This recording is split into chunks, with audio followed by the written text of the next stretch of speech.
Right, so welcome everyone. This is the session of the Multi-Omics Metadata Standards Integration, the MOMSI working group. So today we're gonna go over some recent developments and present some of the work that has been underway, especially the landscape review dashboard for those of you that are not active members of the working group. And before we start, and I pass the floor on to Lindsay Anderson, co-chairing the working group, I will go over some introductory slides. So for the new people that are not very familiar with RDA perhaps and have recently joined, these are the 6 guiding principles right at the heart of the RDA community. And I will afterwards post a link in the chat as well. And here are some logistics for our session today. Please scan the collaborative notes and sign in case you haven't done so already. And please make sure to join the working if you're interested and want to become an active member. Again, if you're not an active member already. As I said, this note will be recorded and the recording will be made publicly available. We're very much looking forward to an interactive discussion, so please make sure to just jump in. It's a small group today, so feel free to unmute yourself, turn on your camera, and chime in if you wish to. Or if you don't wish to unmute or join with your camera on, you can always pop a question or a comment in the chat, and we'll make sure to reiterate that. I think this is it. This is a very brief presentation. My name is Athina Papadopoulou. For those of you who haven't seen me before, I work for RDA Europe and the RDA Tiger project, and I'm part of this working group as a facilitator and support. With us today is Lindsay Anderson, a staff scientist at the Pacific Northwest National Laboratory and also a fair sharing omics champion. And Tim Vanderbush, who couldn't join today the session, researcher at the University of Ghent Center for Medical Biotechnology and Compomics Lab. So, very briefly, our agenda for today: introductions, which we just did. Then Lindsay will briefly go over some of the background of the working group. We're gonna go over the progress updates, where we are with the deliverables, as I mentioned in the start, and some interactive demos, which we hope will be exciting for you, and we're hoping for a lively feedback and an open discussion on what will be presented. So this was it, very briefly. Lindsay, the floor is yours now. And there we go.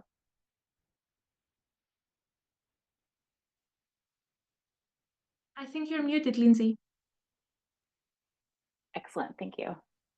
And it's late for you too, so it's even worse for me. Okay, so thank you, Athena. And I've updated this graphic a little bit to make it slightly a little bit more clear. I think the complexity of some of the work that we're doing is sometimes a little hard to follow, I'll be honest. So on the right is just a schematic of omics technologies that we're focused on. And then below is sort of a scoped and sequence series of activities that we've been working on. So right now we're at the 1B component. So we've done our landscape review, and that was in the Google Sheet form. And then we were able to get funds through RDA Tiger to transform that Google Sheet into a GitHub repository. And so that's the kind of stuff we'll be walking through today.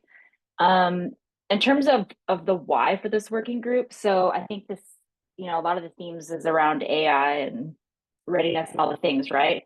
But it's a lot more complicated than that. I think as someone who works in this field, even in the LLM AI space, curation and just overall completeness of data out there right now is still struggling, right? So I think that there's a lot of really great examples of harmonization and integration, and people doing really great with standards, but that's not necessarily flexible or universally adaptable across the board. And so I think overall the big challenges with the technology that this data is coming from and the broadness of the different domains, multi-omics specifically, there's a lot of fragmentation across it. So our aims are really to avoid further development of like very impressive, highly technical silos, because we're kind of in that space right now. There's a lot of really great proof of examples out there, and there's a lot of really great work being done in standards, but we'd really like to reduce the overlap, and so avoiding maybe other omics domains that don't necessarily regularly communicate with each other, keeping that from turning into sort of redundancies. Like more and more standards isn't necessarily, the best solution to harmonization and integration. So that's one thing we're really focused on. And then improving transparency. So with some of these really great examples that live out there, I think some questions people have had is, how did they make those selections? How did they know what ontologies to use? How did they know what standards to use, or formats, what have you? So that's something also that we're really focused on providing a little bit more clarity and transparency on. And so one thing that's really unique about the group is, when we're building these, we're really forecasting the future of how someone would really use these or how you would navigate them. And so sort of improving the accuracy and completeness of what's out there. There is a lot of really great work that's already been done, and it's been 20 years worth of work in the various omics fields. And so we want to kind of leverage and put that on a platform so that people are aware of those standards, and then kind of encouraging conversations to build new integration and collaboration. So, if that being said, too, when we walk through the Google Sheet landscape, this is a really great example of the one thing we really didn't want to do is, you do this landscape review and then it's dead the second you share it. And so that was based on how complex it was to do this exercise and to get enough experts in one space to do it. It would be unfortunate to kind of let that dwindle away. So we really wanted to design something that was continuous and that was still open to the community and not just a working group. Even that even to us felt a little isolated. So going forward, we'll just do a quick overview of the types of things that we started out with. So in that first landscape review, if we go to the next slide. So this is just a quick overview. Part of the collaboration that we are doing is with fair sharing. So one of the deliverables I'll go over after sort of the landscape review process component is our collection at fair sharing. And so the types of standards that we're collecting specifically are reporting guidelines, models and formats, terminologies, and identifier schemas. And so a lot of these specific standards are really, in multi-omics at least, it's really about reproducibility and interoperability. And that's where you're going to see a lot of these standards sort of play together nicely. If you're not familiar with omics standards in general, to the right is an example of some mass spectrometry specific community supported standards. And then on the right is an example of some sequencing. So remember, those are the two application technology areas. So we're really only focused on data that comes off those instrument types. So mass spec or sequence-based instruments, which there's a breadth of, especially in the mass spec community. So anyhow, the QR code is a quick document that the Community Champions program all kind of built together. There's a series of them. So you can go through that, and that's sort of an educational read through if you're not super familiar. Oh, good question. I'm just noticing this now. So feel free to just blurt things out. There's like barely any of us, so I don't mind it. I could answer that question now. So my definition of data integration, does it come from any ontology, or is it a term specific to omics community, this work group? Actually, it does have a standard identifier. There's a couple ontologies that have their own form of definition of it. It actually might be in our glossary, which I'll go over with the deliverables in a little bit. Okay, go to the next one. So this is just a brief example, and I'll actually walk through just a couple of these if you've never seen them. So this is kind of where we started. This was our landscape review. We had a sheet that kind of looked like this. This is the genomics example for genomics, proteomics, and metabolomics, and then something we're calling universal. So that is something where these are standards that support the extension of FAIR when paired with domain standards, or they can sort of flexibly be used across them, right? So you can think of things like there's some terminologies and schemas that are cross applicable. And I'll get to some examples of that. So this sheet format was really great for user engagement. When we first started, we had a bunch of experts in a room.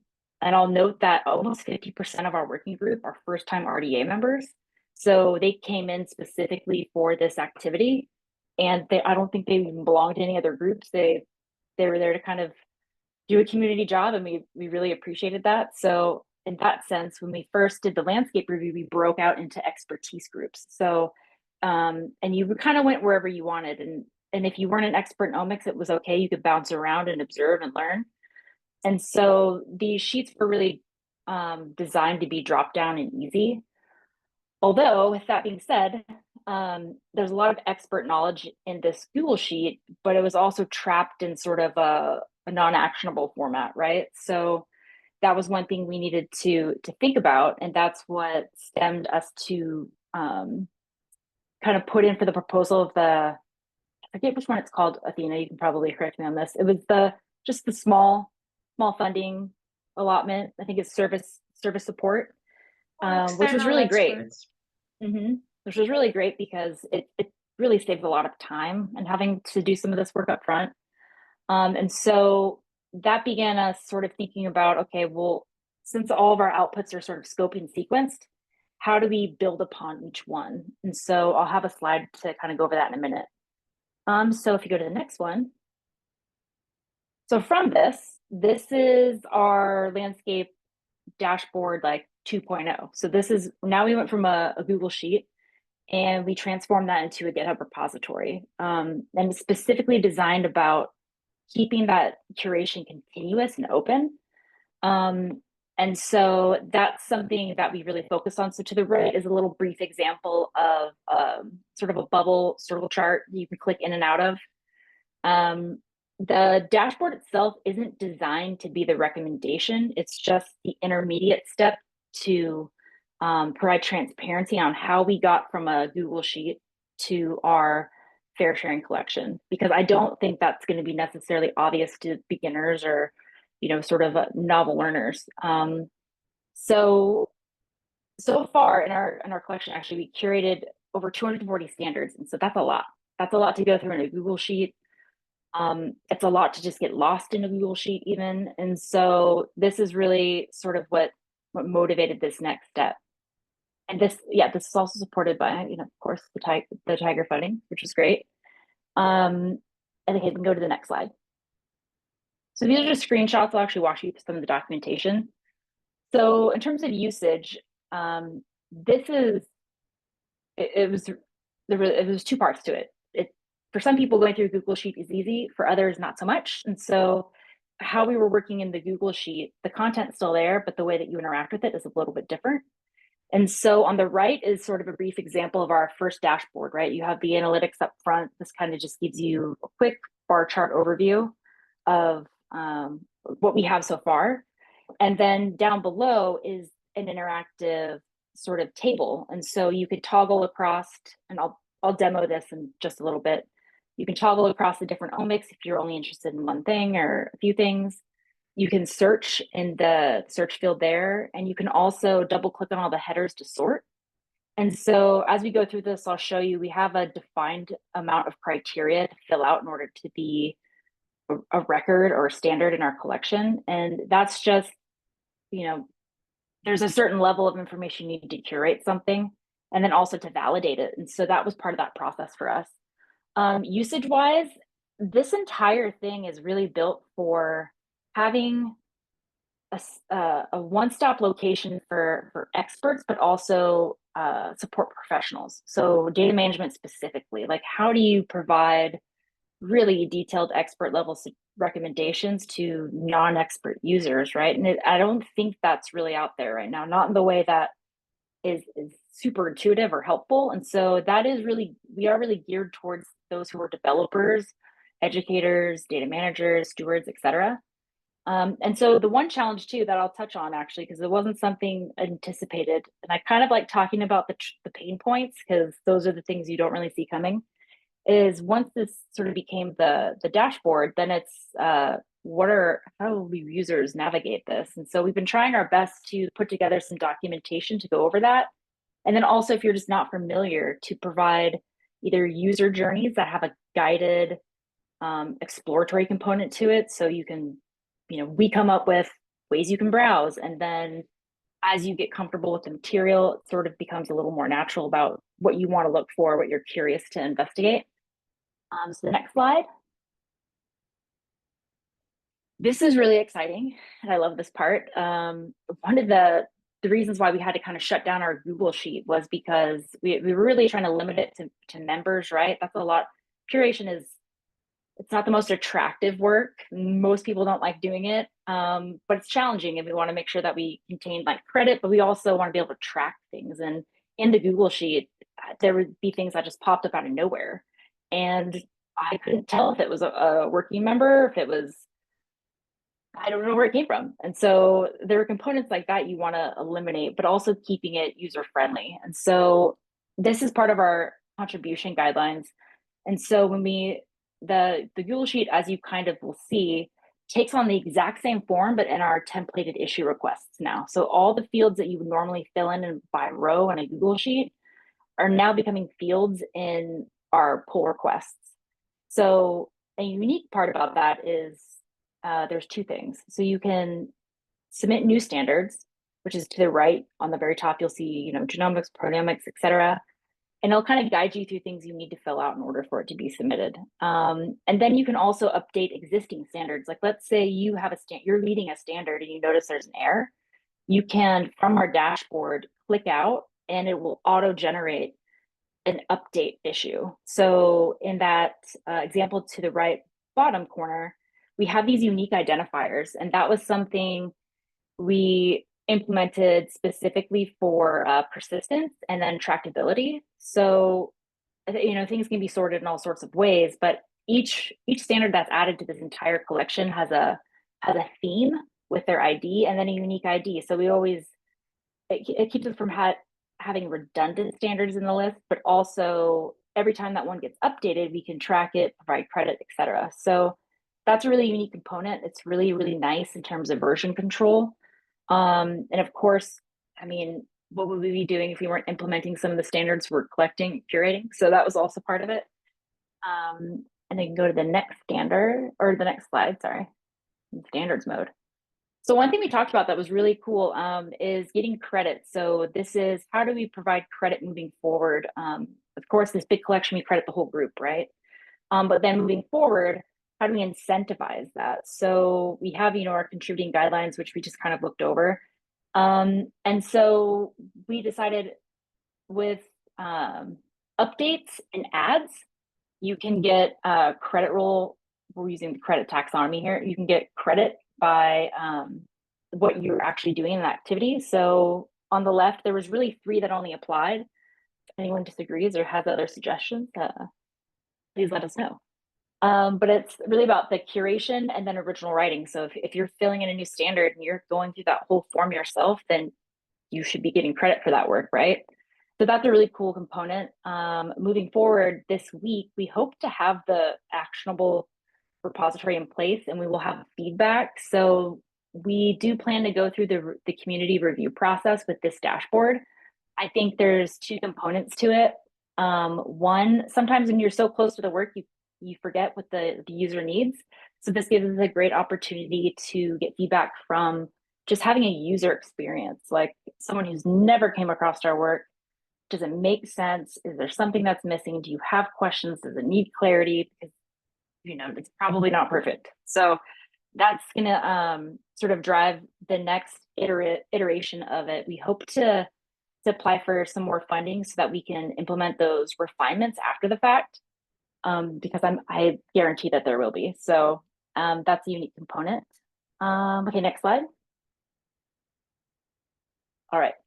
So this is something I'd like to highlight. I think what people might come across is that we actually profile existing working group materials. I think the persistent identifiers for instruments is in our collection, actually. That's a different separate working group. But on the right, I think this was like a year and I don't know, this is when we very first started. I know we had discussions with Alicia, who's also in the life science data infrastructures group. And so they were doing some session, I think, on the data lifecycle. And then we got in kind of discussion of like, okay, so we could maybe take our curation one more level. And that was, could we map stages of the research lifecycle to each standard? And so what that kind of means is, for say example, is there an ontology that does a really great job at describing experimental design components? Is there one that really does a great job at defining instruments or, collection metadata, things like that? And so whether it was a format, whether it was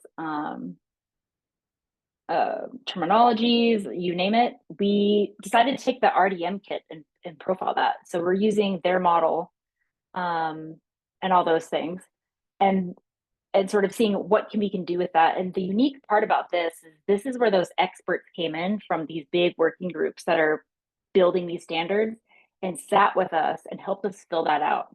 And that was a really awesome thing, because I don't think that happens very often, right? It's just somebody who's never really ever in these conversations will come in and they're the ones building those standards, right? So we had a few folks from Elixir, a few from Hupo PSI participate in that. So that was really great. And we'll go over some of that. And then on the left, the second deliverable after the dashboard that we'll talk about is the collection. And that's really a component of our user journey. So the great thing about fair sharing for a community standpoint in creating collection is, yes, we're creating things that have been expert curated, but also we're going to give you a collection that you can download with DOIs and reuse it in any format you need for data management. I think that there's a really great technological advantage in doing some of that. So these are just two examples. There's many groups out there. I hope we can leverage some of the work that we're doing so that they can save themselves sometimes. I've seen a few Earth and Science ones. I know that we have discussions with the Verification of Genomics working group to sort of how do we support each other. And I think that's something that should always be somewhat at the forefront as we create really great outputs. So now how can we help each other sort of expand those and connect them?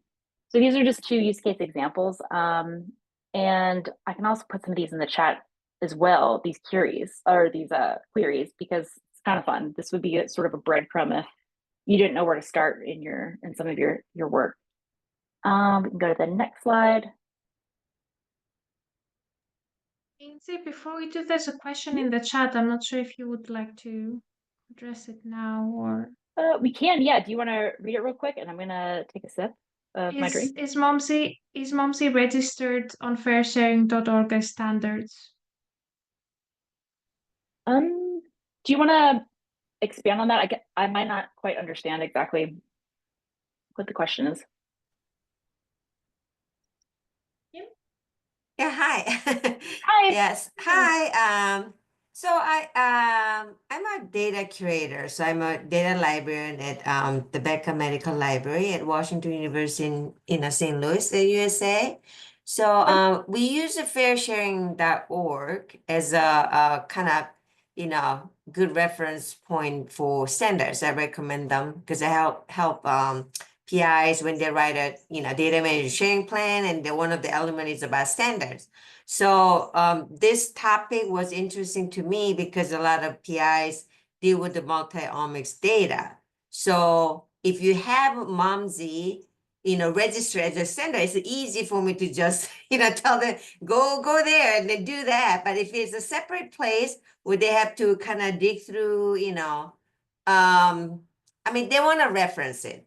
For example, in their data management sharing plan. So that's why what would be they cannot share the data management sharing plan, but, kind of mention it. Fairsharing.org has a, reputation, and it's a good place to register, data repository or data, base or standards. So if once it's finalized and everything, right now it's like ongoing. but it'd be good to register there. It'll give you like you know, kind of recognition in a way, and the people can adapt more easily. That's why I put the question in the chat box. Yeah, that's a great question. So that is a discussion we just recently had with Allison Lister. So one thing fair sharing is like the standard records themselves, most of all of them have a DOI to them. Sometimes collections don't. In this particular case, we did request one, and they're willing to give us a specific DOI for the collection itself. So that collection already exists there. It's not fully curated to the point where, like, I think, you know, we still need to check some tags, make sure they're there so that the queries back and forth work. But yeah, that is definitely on the plan, so that we will have a DOI that's designated to the collection and fair sharing itself. Of course, that contains a bunch more of those record DOIs inside. And then we'll have a separate one for the repository dashboard. I think one thing, so yes, that will be possible to answer, the shortest way possible to answer that question. That's great. Yeah. And then, go ahead. Yeah, I'll wait Oh, no, for go you. ahead. It's okay. Just, you know, there's another work group, idea work group about complex citation. You know, they're working on this case where, you know, there are like a lot of them in it. So how do you kind of represent with a single PID? It's kind of impossible, right?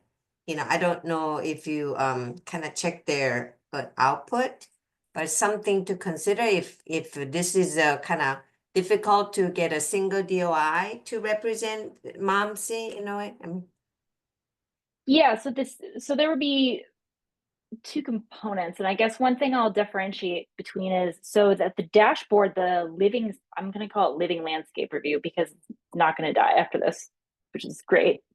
So that contains, that's really, really open. So that's, you know, if you want to put project examples in there, et cetera, et cetera.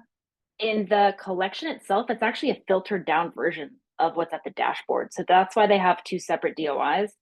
At the collection, it's refined to pass a particular criteria. So it has to be, and we can walk through that when we get there, but there's a certain level of maintenance and sort of sustainability about those ones that are in our collection.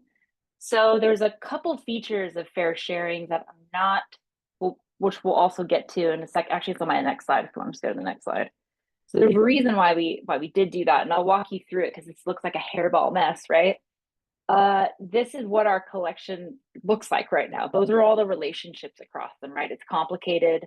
And depending on what your use case is, you could tease a lot of things out of this resource, or you could, you know, kind of get lost in it. So on the left at our collection, and I can kind of show you this, there's all relationships are represented in the arrows.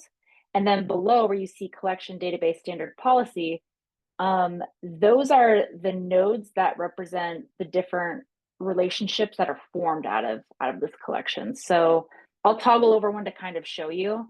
There is a backend API to this knowledge graph. So let's say we have one DOI that represents the collection. You can download that in a list form. You can access it in a knowledge graph based API format. And then you can also just cite it under that one. So check out this graph under this one DOI.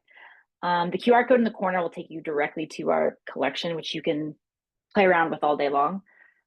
There is a big reason why we also wanted to put it here. So, and we've kind of beta test this with Allison, and you can generate reports, like gap analysis reports on a collection, and we'll give you a PDF of exactly what all these standards have, how they relate, what's missing about them, and sort of the scope in which they apply.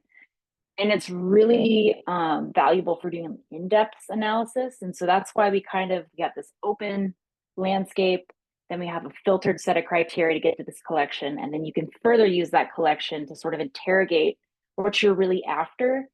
And so I think if you were a developer of some kind and you wanted to know what all the semantic relationships were across a handful of terminologies, you could easily do that with the knowledge graph component to this. So that's a high value of putting it in this location, which is not always what everyone's looking for, but it's definitely an angle to sort of move forward with it. And so that kind of helps a little bit, but I'll walk through this. So it's not So wildly. this one is Momsy actually collection on fairsharing.org. So what's in the standard? What's that? What's in the standard, part of the this Momsy fair sharing collection record?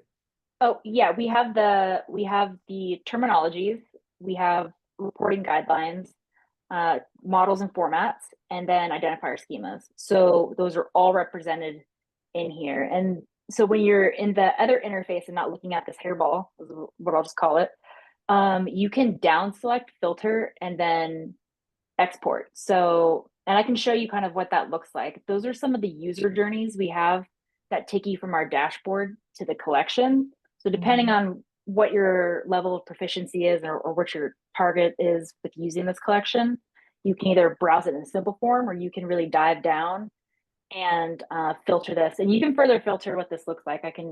We can walk through that in a sec. So I think if we want to go to the next slide, this is the last one, and then we'll actually go into the interactive stuff. So this is sort of a workflow of how we have this deliverable lineage. And so on the left, you see our Google Sheet landscape, right? Very complex, but it fits the scope of the activity we originally began, right? So it's user-friendly. It's not hard to fill out. We sort of pre-populated certain things, so we made it easy. But it wasn't something that was going to be long-term. It wasn't something that was really going to help the community in the long run. And so that's why we really focused our efforts on, okay, now let's push this to a repository and then see what we can do. And so in the middle, you'll see it still provides user-friendly entry. So we have those templates that I briefly showed. So that's, you don't need to think about what I should be adding. It's all there for you. It's all structured.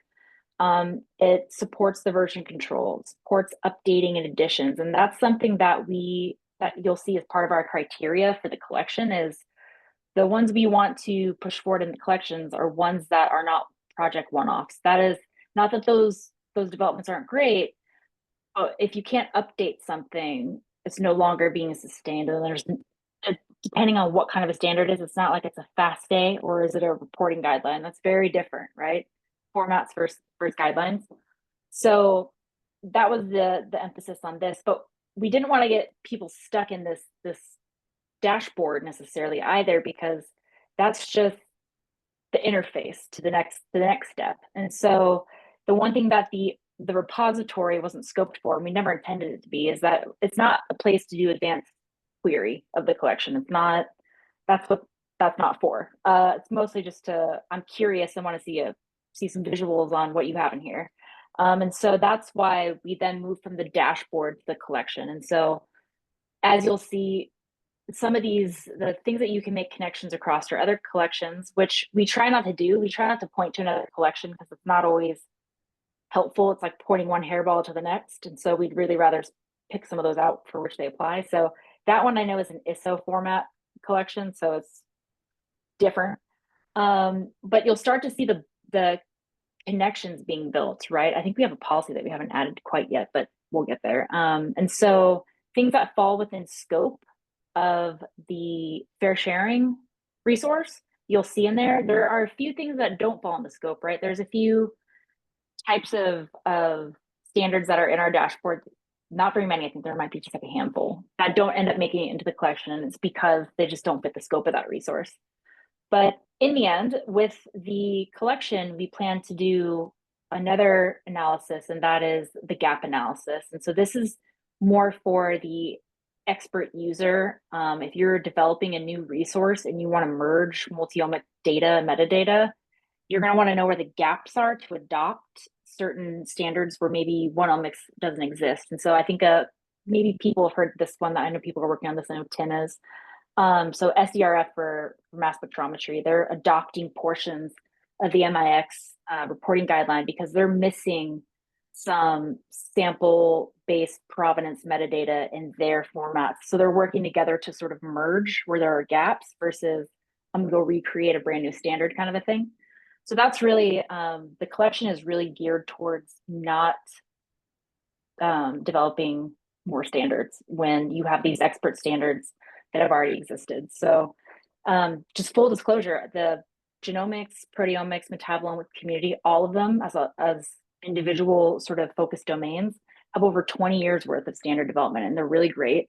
Some of them can be improved. Maybe some are trapped in a PDF, which now we need them to maybe be in a different format, but it doesn't mean that the information contained in it is any less valuable. And so this is really where we're going with the, you know, the end result. So yeah, so again, this is just a comparison of what the functionalities are by scope.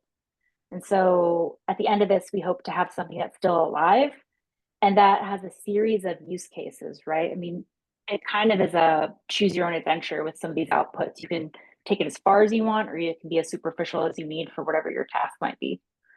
Okay, so I think that's actually it. I'll pause for a second in case anyone has questions or anything else. And then I'll kind of walk through what these three look like actually in the demo format. Hopefully everyone's still awake also. It's always a goal. Oh, feel free to chime in. Oh, hi, Lindsay. It's Jeff here from Australia. This looks fantastic, and I'm going to ask some questions now, but probably we should talk about it at the end. So this is a fantastic resource, and I guess it makes me think of two things. And one is, as you said, a lot of these, you know, a lot of the people that came together to do this are not associated with RDA, and a lot of the consumers of this resource aren't associated with RDA. So my first question is there a plan to publish a paper on it, which will, you know, effectively make it more, you know, findable to the consumers of this? And the second part of the question is, you know, I guess it's about sustainability of the resource post project. And I guess I'm just interested in, you know, how you think this, you know, will work into the future, because it seems like a really great resource that should be maintained in some capacity. Yeah, those are all really great questions. First, to answer your question, we do plan to write a paper. That has been in the mix. I think all the work of getting the dashboard out was first, and then the paper second. But yes, definitely. I think in general, I think there was a gap also. I mean, me as a researcher, I had a user need when this began as well. It was, you know, like you had to go everywhere to find, you know, what the standards were, which ones are, where's the state of each one of them, all the things, right? So hopefully that journal article specifically, I think we're going to focus on a review, but maybe also present these deliverables in it, can hopefully give people a new post of where the state of things are, because I think that was the open question. In terms of sustainability, I think that's a big reason why I think midway through the landscape Google Sheet, it was like, man, it will kill me if this just dies, like, because you just see that all the time. And it was really hard to get people in the same room and to really be able to honor that it just had to keep going, and it had to keep going in a way that kind of I don't even know how we came up with this. I think it was in a meeting. It was just on the fly. And so we were just trying to see what we could do with it. So I think, you know, the priority was just getting it out of the sheet and getting into something that people could use and then keep going. And so the co-chairs do plan to be a part of obviously the GitHub repository. The Google Sheet will die once the repository is out, by the way. We will download that. We will upload it with our Zenodo citation that is linked to the GitHub. So we have that going. And that's sort of a great way to say this is historically where we began, and this is where we'll continue to go. And so, yeah, hopefully the transparency is a little more obvious now. Myself also with I'm a community champion at Fair Sharing, so I definitely plan to maintain this. Now that all the heavier lifting has been done, it's actually not as hard once you get to a certain point. Then it's just about maintenance. Mm-hmm. The only gap I see, and this is sort of a conversation around, do we need more funding for a few of these things, is the engagement part. So, you know, sharing this in a way where people are aware of it, but two is engaging with those and how they would use it. is the second part. So I think there's still work to be done on that regard. And that's not something that necessarily I'm even an expert at, right? Like I'm not engagement and user experiences, all those things. So there's another component to it. But yeah, to answer your question on the second one is, yeah, the plans to still be maintained by the co-chairs, and anyone who's super motivated with this stuff and also wants to join. So yeah. Great, So, I thank mean, you. And I was go just ahead. going to say also, I think you touched on it around maybe how to engage with it. And so it's not about engaging others, how to engage with it, but I think because it's very complex, and you as a researcher, if you have, I think, tangible demonstrations of how you have utilized it, that would be perfect to put in the paper too, just because it kind of makes it more, this is, maybe there can be one or two or three, user sort of journeys through the resource or something to demonstrate how it has been used. That would be really useful, I think. Yeah, I think we have a couple. I have a couple examples I'll show you that we plan to put in like the GitHub documentation, because really at the repository is where you kick off that breadcrumb of like, okay, I've landed at this dashboard or this repository. Now what? But yeah, I think that's something we hope to really gain through the feedback form, the community review, because that's going to give us a good idea of who our audience is and what they need, because everyone's use case is different. And I think the exciting part about this too is that it does accommodate quite a few users in general, whether you're a researcher or not. Roman, do you have a thought? Yes. So thank you first for your presentation. I will try to be clear on my questions because they are a bit technical. But the first one is about the prerequisite of using your ontology, the MOMC multi-omic collection. Do you have a status of each field as something like mandatory minimum metadata requirements that are required by your models? Yeah, so if I understand that correctly, do we have a minimum set of information that's required for terminology or something like that to be in our collection or our recommendation, right? Yeah. Yeah. So this specifically around terminologies or ontologies? Is that the question, or just in general? When you are, for instance, I'm working for European Research Infrastructure on IE pathogenic agent. So people are not only multi-omic peoples, but they have a lot of studies related to, and they need to use this kind of ontology to make links with their data and other database, even if data are ultra sensitive.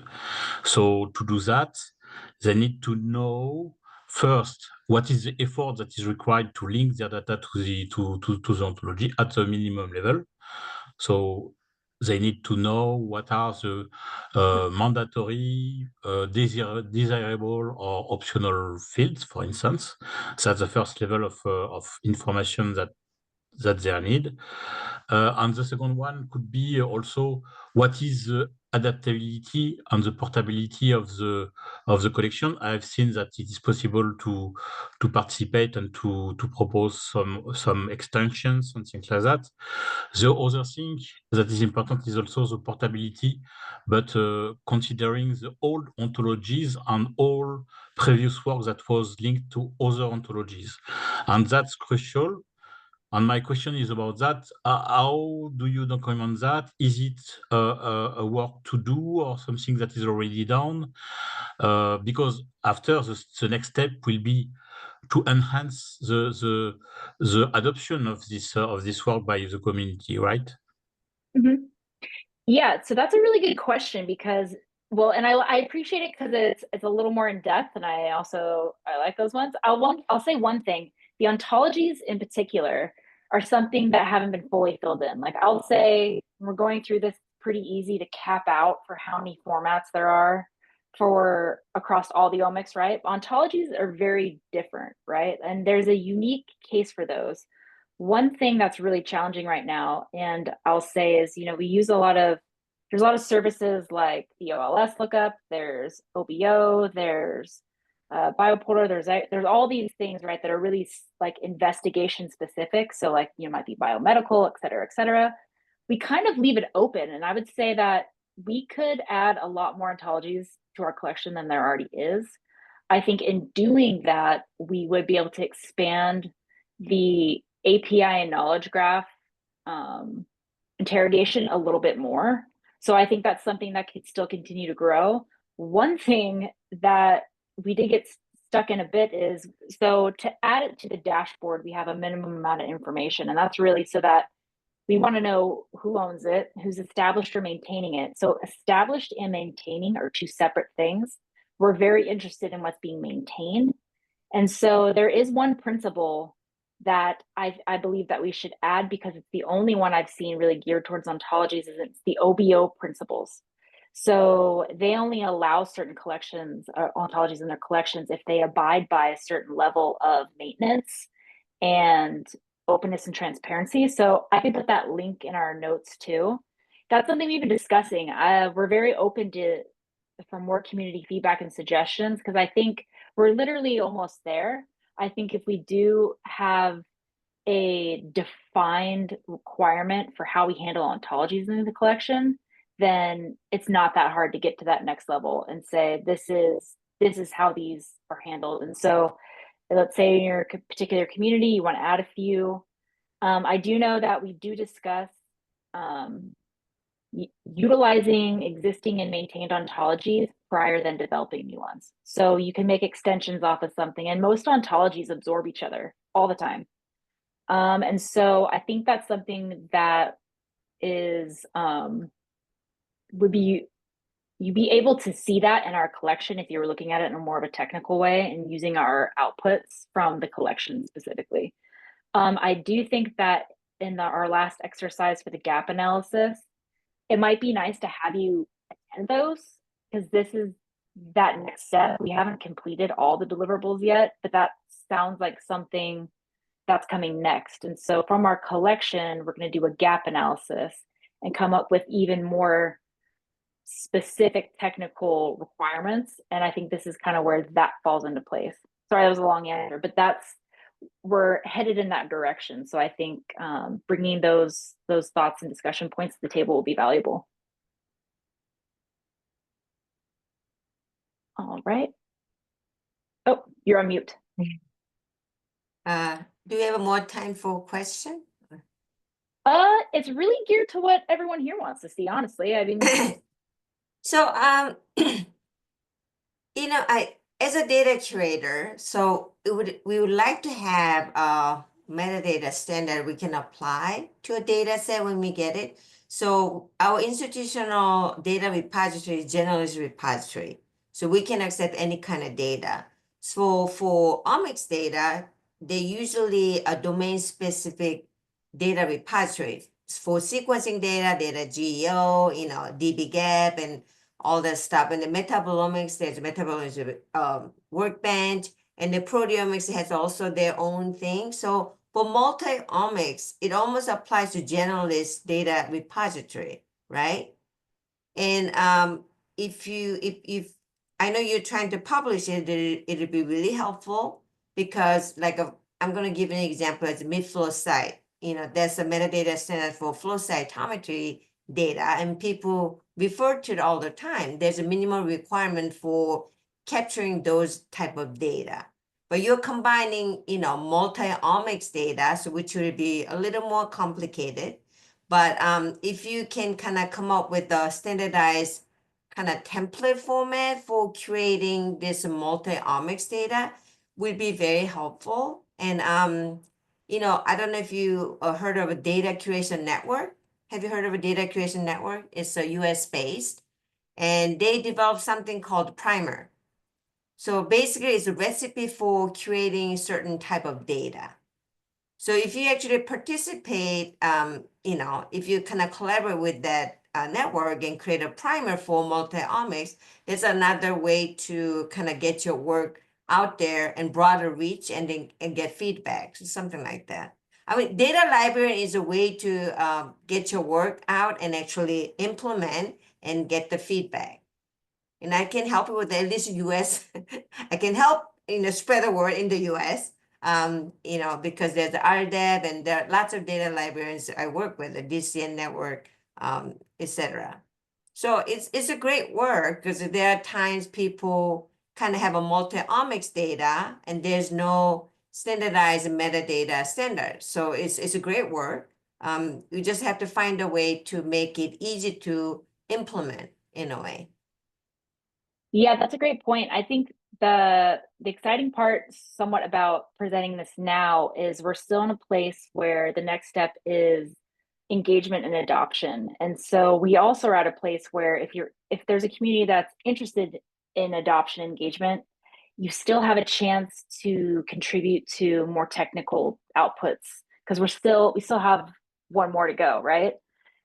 Maybe one or two with papers and things, but it's kind of like you've now decided to buy a spec house and now you want to change the color of the paint and the tile and the cabinets. Like you kind of get those who kind of come in now have that opportunity to do something like that. So, and I'll be honest, I mean, I'm sort of in the US space, right? But also there's so much development work going on everywhere globally that's actually, I mean, I don't know if there's been a forum for this or anyone's mentioned this. It's really hard actually to collaborate across the regions, but that's what it's going to take. And so it really has to be representative of a lot of places. So yeah, we appreciate the engagement, and I would, if you're not a part of the Momsy group, it'd be great to have you. And those are discussions we're looking for now, right? Especially as we approach the community review process. I mean, Roman? I have a great, okay, go ahead. Yeah. Please finish. We have time, so. Yeah, I mean, Amy just put the link for the data creation network. That's actually something I can help you connect with. I would love to join you, but I'm stretched very thin. I'm very actively involved in another work group, AIDB, and that alone, I mean, we meet every Friday. It's a lot of extra work on top of what I'm doing with my real job. So I can help you as much as I can. I think this is great work, and I can help you connect with, proper group to get your work more reach to bigger audience in a way, because I think it's really great work. But yeah, I think one mention I'll mention just openly in general is I think this is also a great opportunity to engage early career researchers, postdocs, anyone, because it also helps stay engaged. But it's a learning opportunity too for other professionals as well. Roman? I would like to push some ideas, but I don't know if for you it's evidence or not. So sorry again in advance if it is.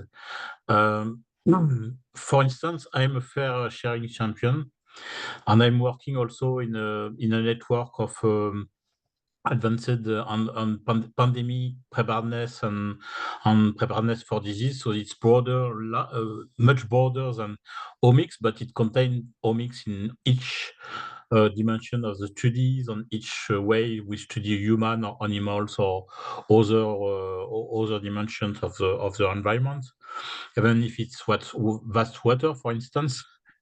And for all of these, the difficulty is when you adopt something is to align what is previously existing.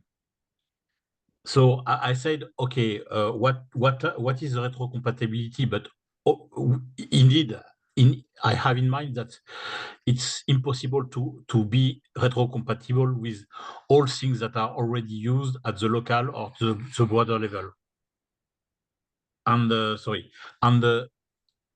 for that, so I think that's something that should help, but it's an idea I push. If it's an evidence for you, I don't mind. To try to, as you are multidimensional and you want to bring together several omics dimension, to prepare the next versions and the next iterations of interoperability work to do with alignment with other vocabularies. And that means that for that, you need a strong documentation. Because when you are arriving and you say, okay, it's compatible with DCAT, right? DCAT, but it's only 3 fields of DCAT that are compatible, so it's not really compatible. You know, and when you enter into detail, that's you know when there is a problem only when you have the finger in the motor, you know. And for this and to promote adoption, it's really something important from my point of view. But I said that I want to push the idea to push that the future is the most hard to do if we want to be broader and to be compatible at the large scale. Yeah, I think if what I'm understanding what you're saying, I think so. The main core component of this, one thing I don't want to have this collection get trapped in is it's not subject matter investigation dependent. Like you can do any, like if you're in microbiome, if you're in health, you're in whatever. And there is one standard that is very flexible across those. And that honestly is sometimes terminologies. Terminologies are something that I think is a harder one to kind of wrap around. I think the focus of ours is anything that applies off of instrument specific data with the omics, right? Like, so our hard recommendations are those domain ones that really aren't going to be shifting. That's like your data formats. And sometimes there's reporting guidelines and identifier schemas. Those are super geared towards domains. But we have the universal component, which I'll share, and that's that flexible space. So we're saying in our universal curated tab, which can be populated even more, we have those things like DCAT, or we have different schemas or different terminologies that are flexibly optional, because we realize that there's a technological flexibility that must exist. But with the stringency, with the domain recommendations is sort of where it's different. And so sometimes terminologies can get caught in that, right? It's kind of depends on what flavor you're after. So if you want to use our collection to broadly point to, or you want to use it and say, we've selected these 20 standards specifically, and maybe let's say half of them were domain specific and the other half were flexible. They're the universal ones, which I don't want to call fair, because that's kind of I feel like we have to be careful with that word every once in a while here, but there's still flexibility, because I think there's not a one size fits all fit with some things, right? And there won't be, especially as technology advances. So yeah, it'd be great if you add those suggestions and sort of have a couple of use cases or something in the notes, because I definitely think that's possible, and that's the angle that we're kind of trying to angle towards. So I will walk through some of these. So now you've seen the slides. So now you can kind of see the work. So I think we'll also give it will give a little bit more value in terms of like, once we were done with the landscape, like why we were like, we can't do this. We can't leave it like this, right? So I'm just going to step it one by one. And so quickly, this is our Google Sheet landscape review. This is sort of the crawl before you walk thing. And so because of the fair sharing and such, and we knew we were going to put it in there, these were formatted in a specific way. But just to walk through first, some of the components that will be in the repository, everything from this sheet will be in our repository in some way, shape, or form, whether it's a markdown, a text file, or what have you. So this first one was sort of where we defined some of the terminologies, who was the definition source. We had a couple links to some identifiers that existed. Some of the markdown examples I'll show you in just a little bit will give you a little more breadth of like how we got from this to something a little bit more tangible. This was a space where it was open. It was open to suggest existing affiliations. And so this is something where we're hoping that we can build a sort of an incentive around these groups, right? Like some of these may be familiar to those who are familiar with omics. There are these groups, and of course we have different types here. These are the boots on the ground folks who are doing the hard work, and the work that really transcends like decades. And so these are the types of efforts we really want to illuminate. And that's the ones we don't want to get caught in the riffraff, right? Because I think when we first began, someone thought we were creating new standards, and we were like, no, that's definitely not, what we're doing here with that. So this is just an example briefly of like, what kind of technologies do these efforts support? We have just some, where are they located? And then just some examples. And here also, if they already had an organization in fair sharing, we were curious about it, right? Like, are any of them tied to a specific record, or is their organization represented at all? And it didn't matter if they were, they weren't. It just gives us an idea of, okay, like where's their audience going for this material? And then a little bit more investigation of who they are.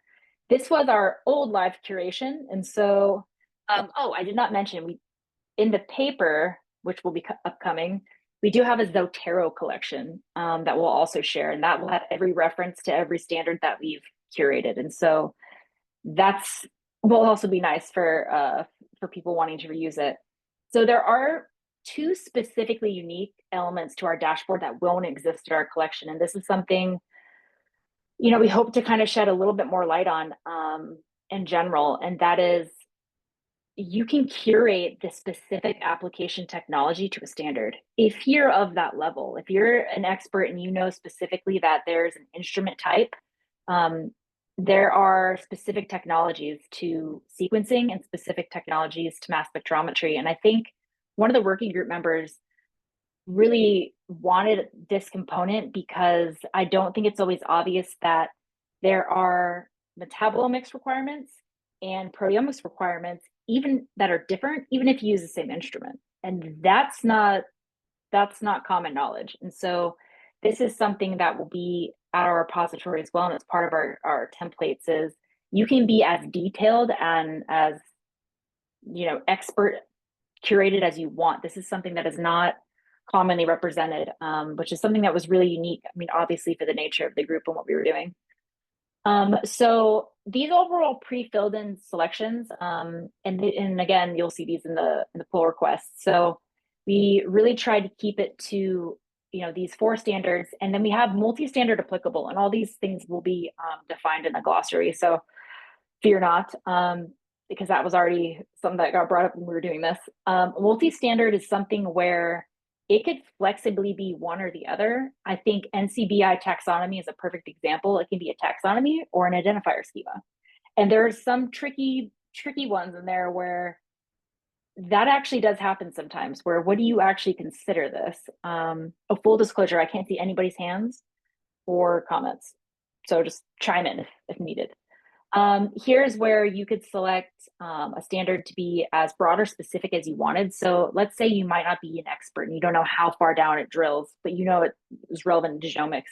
You can come in here and select what it applies to. And some of these apply across the board, right? Genomics is sort of the parent, and then you have these child relationships underneath, which is your transcriptomics, epigenomics, which you see from the overview image we have. And then here is where it gets it's separated out here for, obviously we're in the genomics tab, so you're not going to see mass spec instruments in here. This is where you can select something specific. So for a few of these, we do have specifics. So this a particular reporting guideline, I'm pretty sure that's what that is pretty much specific to high throughput sequencing. So, when something is really nested in, we have that. The data lifecycle is very unique. And I can't say that we have that represented to the level at which it deserves quite yet in the dashboard. Hopefully that's something we can get feedback on with. But so what we mirrored with the RDM kit was the lifecycle stages, but what we advanced upon was getting specific. So if there was a terminology that could help describe in a structured way an element in a reporting guideline that's unstructured now. So if you type in text in a reporting guideline, is there an ontology you could easily adopt where that term is represented with an identifier? And so if it was the case, then it was noted here. If it was all the above, it profiles a lot of stuff. It profiles, post qualitative analysis or something like that. In addition, some have that flexibility, we could put that there. Does it cover terms that would be related to data acquisition, things like that? And there could be some incorrect ones in here. I can't always say that everything's perfect. So anyhow, we went through all of these. And so each one of these have sort of, we're drilling in a little bit deeper. And as far as I know, there are no other resources that have this.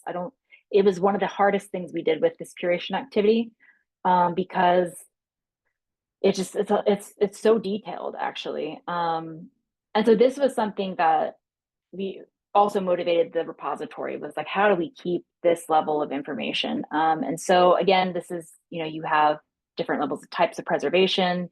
We have, is it typically shared in, articles, knowledge bases, repositories, uncertain, and we left spaces like uncertain, not applicable, or other, because sometimes that's the level that the curator might be at. And so in our repository, the bonus is if you're filling out required fields, and you're uncertain, you can put uncertain, and the co-chairs can come in there and help you fill out that rest. And so we really liked that component because it's allowing people to contribute, and it doesn't mean you have to be an expert at the life cycle in order to get something in there that deserves to be in there. And so that's sort of that flexible component. So the reuse, this was really great, actually. I was very excited about this personally, and a really great opportunity to engage the experts. And that is, right now, what research experts know is that databases and journals are out of date already. So if there is something where it's not required for reuse, or it's conditional based on standards, you could actually annotate that. And we really encouraged experts to say recommended for reuse. So that means I'm an expert in this field, and I know that if this particular standard or this format was shared, it would significantly advance the reuse. And so right now, where we stand, I do believe that there are conversations that these outputs could help generate that's really needed right now. Like databases, they're missing things. Journals aren't asking for everything they could ask from us. We could share more, we could do more.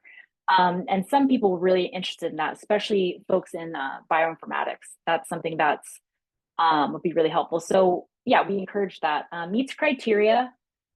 I won't lie, it's a little dicey here. It was really dependent on if also, sorry to scroll, hurt your eyes, established and maintained. That was huge. So in order to be in the collection, you have to continue to be maintained, unless there's a special case where that's not really applicable. So I would say, like, some of that is, I think it took us forever to try to find a paper that actually represented a FASTA file.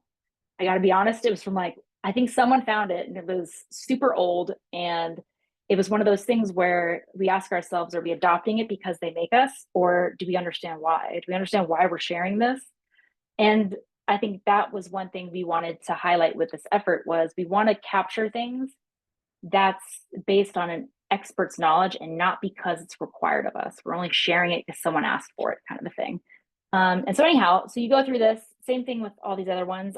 This is where you're going to get into that deeper level of, I know what I'm doing, I want to put this instrumentation with it, and you can add more than one. So just to speed up so I can show you the rest of the things, this is the universal tab.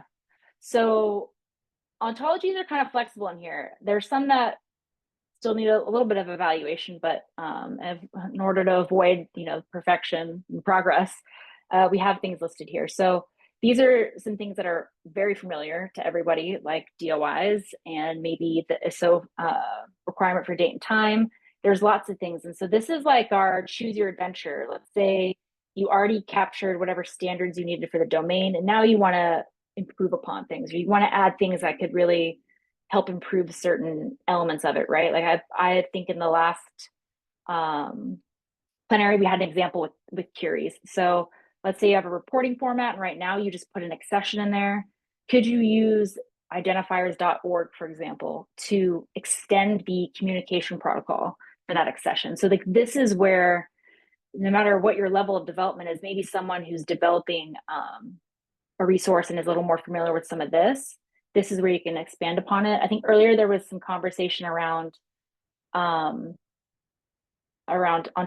And so we're pretty open to some of these as long as, like, the maintenance, I think, is there. But I think this is maybe a good call for extended conversation. Okay. Yeah, go ahead. I'm going to jump to the next one. Oh, Yeah, I'm just thinking, what is the best way to use your collection of fairsharing.org? So, I mean, I consult a lot, the researchers, the PIs, and stuff, and I help them guide through what is the best way to manage their data to kind of comply with the data sharing requirement. But the fact is, the journal doesn't require that much. All they require is sometimes just DOI. So they do the bare minimum to do it, not necessarily what's right to make sure the data is fair and reusable. So this is great because I like the concept of our life cycle, in each data life cycle, what is the best way to capture metadata and all that stuff. And a lot of researchers handle multiple omics data. So instead of looking at individual, omics data, genomics, metabolomics, proteomics, this might be one place they can go and find all the information they're looking for. That's the one way I can pitch your project to, WashU researchers or researchers in general, wherever I can, reach out to. But I'm not that familiar with the collection of fairsharing.org. Recently, I worked with Alice, and she's great. We were registering our institutional data repository. So I'm somewhat familiar about maintainer and how the fairsharing.org works. But the collection is something different. I just took a look at it, and then I'm buried. I don't know how to find the information I'm looking for in a way. So if there's any like a guidance document about how to even navigate this collection and find the information you're looking for, would be super helpful. Yes. Yeah, no, that's a great point. I think we'll touch on that. This is going great, by the way. I thought I already whipped through all my material and I haven't, so that's good news for us, I guess. I'm going to do a quick toggle through this, and then I'm going to show you some of the GitHub documentation that's going to go with our repository, because that's actually probably going to help a little bit. This was where once we had the collection and we had things like this, we realized we really needed a documentation component, right? So this is where there are learning materials and resources I can just browse and understand where to go from. So just quickly, these are some of the features where you can toggle across these different omics. They have the top essentials listing. So everything you saw in the landscape Google Sheet will be in the repository, but in terms of the front-facing table, we've kind of whittled it down so you don't have as much. And we also wanted to avoid redundancy with fair sharing, right? So like, yes, we captured home pages and all the things and helpful docs and all the stuff in our landscape review, but here we really, the fear was kind of that people would get stuck here and just think that this was the recommendation of the resource. We really tried to avoid that in the sense of we linked, if for each one of these, we obviously, if there wasn't a record, we created one, and we're still curating them to make sure that the tags align. But you have a link out, and then this was this update that I was mentioning, and you'll see at the bottom left of the browser, when I hover over this, it's hovering that it's going to pop up a template with that unique identifier assigned to that row. Remember, so that was when I briefly touched on, we provide unique identifiers for each curated record so that we can avoid redundancy, track version control, and also some transparency with some of the updates and editing. So that's a feature. This has the life cycle in it, of course. You can toggle this to sort. You can search and find something. So that's great. The part where we're going to need feedback, I already know this, it's going to be a thing, is these interactive displays. So this is really this is sort of you could get lost. This is like TikTok for science or something, where like people could be in here all day. So you could pick, these are just really interactive. You can't download them, for the record, by the way. And we only use their acronyms because it's a text nightmare. So this has its limitations, right? But if you just want to know basics, you want to thumb through things and have some sort of overview, that's there. There's a couple also, I think it's the cluster. So this one, we tried to have a theme for each, and this will be documented in the GitHub repository more than it is in this demo test site. But here is where you could probably, you can click on an application and drill down into specific applications of interest, right? So I'm only interested in certain levels of information based on what I want to know. And this is more geared towards sort of your expert user, where maybe the circle packing is a little more geared towards, I just want to look at something and but that circles tell me something. Who knows, right? So that's one of these. I just wanted to briefly show you what these requests, the request looks like. This is the beta test site. So when we have this out, we will email everyone who's on the member working group list, and you'll be able to explore the real one with the feedback form. So this is basically our recreated landscape. And so this is where, if I'm going through here and I'm adding a new one, I'm going to select the things I need, right? You have the same options, and now it's structured in a way that can have automated updates. And so our system is actually designed to update daily. So if you add one, I mean, the back end, the code shares review it. So that's the governance component. And this also gives you a way to, if you didn't know how to fill all these in, there'll be options for you where you don't have to do that, right? And so there's that element, and there's one for each one of them. And then the one thing I was going to say briefly, really quick, is the feature that we also provide is, let's say you're cruising through this already. Hold on, I gotta move my Zoom browser. It's always in the way. I don't like that. Okay. So you immediately notice an error, let's say. So this actually is where I'm going to click on that. It will immediately auto-generate an update pull request for that specific standard. And so that's really geared towards an incentive for those who are creating standards and want their standards in there. You can at least know that you can go in and update things to be accurate at all times. And the next day, you're going to see it updated in every single one of these interactive components. So that's another thing. I'm going to stop sharing to share because we don't have too much time left. So I really want to share some of the documentation, and this is going to help provide a little bit of feedback. I'm sharing in an interface that's just a markdown editor, so it's not fully, this will be at the GitHub repository, but you'll land on a README. Give you some brief background, some scope, right?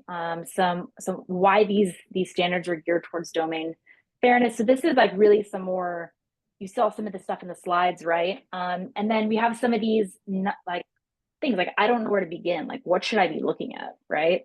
So you can easily hop into these user journeys, which I'll probably hop into real quick. Gives you some feedback on all the things, what our sustainability plan was, how these connect, et cetera, et cetera. Eventually we'll link our citations here when they come, acknowledgements, et cetera. So the user journeys is exactly kind of what you were talking about before. So if you really want to drill into the life cycles, there's a couple examples here, like a use case, and these will actually click out to the RDM. RDM Kit already has great examples. I gotta be honest, I think that these could be potential future collaborations to expand on them. Like what would be a way I could use both? So we give some examples there. Our glossary is linked. So when you click on those, it'll take you to the actual glossary. So you have your term, it's planning, we have a definition, and sometimes it's the exact one, and sometimes we've boosted it a bit, our working group, right? So there's the link exactly to where that came from, and then you have these themes. If I go back and take you through a different one, just to go quickly since we don't have much time. This is a spot for you can land on where maybe you just don't know what you're looking for yet, right? And so what if I want to just look at these terminologies? This link will direct you out to our collection and only populate terminologies. That's it. It'll filter our collection for you automatically. So you don't need to know how to filter or adjust the collection to see what you want. We also have it set up to do the same for a standard or specific type. Maybe you want to look at universal standards, which are either subject agnostic, like a DOI or a date and timestamp, or omics relevant ones, right? Omics relevant would be ISATAB, maybe, like where it's clearly a universal format that's flexible, but you could use it for omics if you wanted to.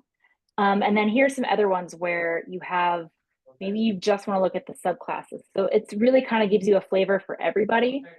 And then our in-depth ones are ongoing, but this is a good example of how do you compare against what a universal terminology looks like versus a domain requirement terminology. And so there you can browse something as well. And so this is part of those components. Of course, we have the contributing stuff, all the things, a link out. These will link out to the journeys at our collection. So we don't have tons of time, but don't worry, this will be available for you to browse as much as you want. And then in our slides today, at the very end, there is a QR code with our feedback form, which isn't live yet, of course, because we haven't fully released it, right? This is the demo. But when we have I think later in the week, hopefully, the dashboard will be live. And when we start our review and feedback process, that we'll have the form that will collect all the info you possibly want to leave. And you can leave as many comments as you want.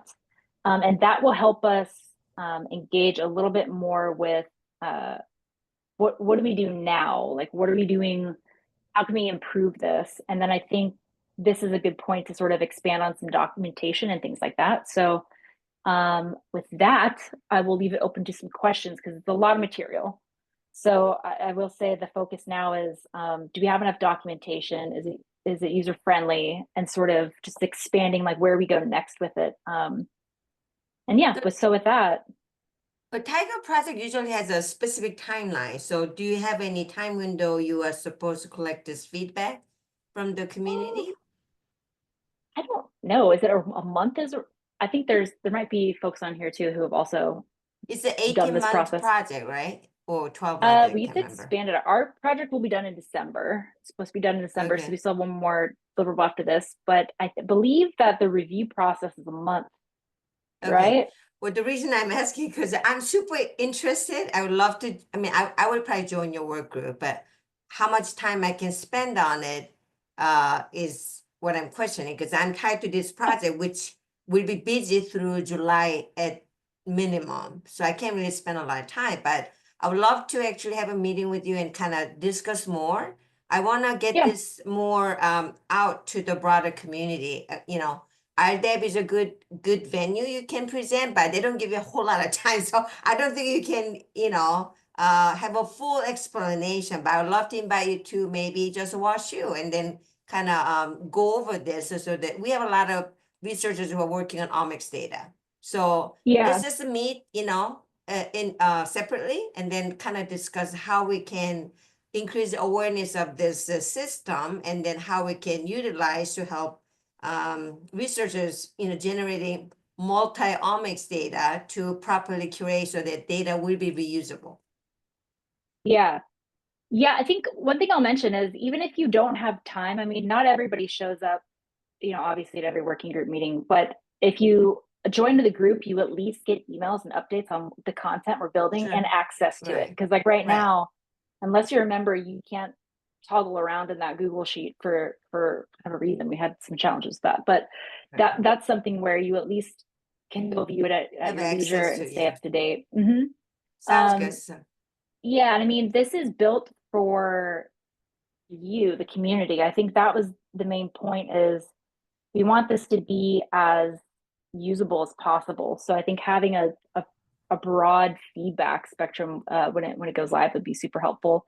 And I mean, the things we don't have, it's expandable, right? So and then there are a lot of like a opportunity for collaboration with the other working group, like a complex, you know, citation work group is just potential collaborator on this one, because you have a collection of things. So that's another one. And you know, data review group. I'm actually presenting in that session during this plenary, but you know, they'd be super interested because it's a part of data curation and everything.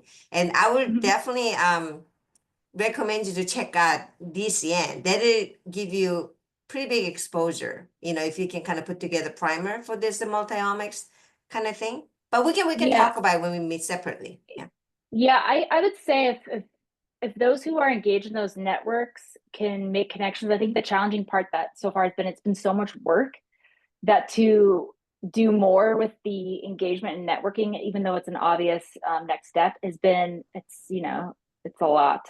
So you know, because all this is, you know, not my part, you know, that's the whole point of having the facilitation and extra help, is we actually don't do this for a living, it's on the side. So, you know, that is one thing. We definitely would welcome all the collaborations and networking for sure, because I think it's in a good spot for where it's at. I think it's expandable, and I think up until this point, it was actually quite hard for people to follow. So I think at least we have that going now, where we can connect the deliverables, because until we got to that point, it wasn't going to be as ingestible as it is now. So yeah, it's a great work, you know. Good job, thank you. yeah, I'm glad that there's some really great feedback, actually. It's always great to have a new audience. I don't think anyone who was here today was there in Costa Rica, which is also great. So, yeah. Well, I think open for questions. But yeah, you are no longer obligated. Not that you were to begin with, but it is, late. Yeah. Well, please feel free to continue to add comments if you'd like. And if you want to if you don't want to figure out when the feedback and all that stuff is out there, if you join the group, at least you'll get pinged on that first. You kind of have priority navigation access. But yeah, I think that's it. I don't think we have anything else. Yeah, thank you all for participating. It was great. So I think we're good. Right on time. Well, thanks everyone. Look at that. I'm not sure if we were able to capture all of this or any of it on the collaborative notes, but maybe it will be, we will have the recording for sure. So, and I can use the chat also to add some thoughts there as well. Okay. To make sure that we have a nice report of the session. But it was really nice. Thanks a lot, everyone. These are the contact details. Again, please join the group because this was great, and it would be great to have you as an active member. And yeah, enjoy the rest of your day or night. Mine is it's really late at night, so yeah, no kidding. Not sure where you are. I think Roman, you too. So, all right, enjoy the rest of the plenary. Thanks, everyone. Thank you. Bye. Bye.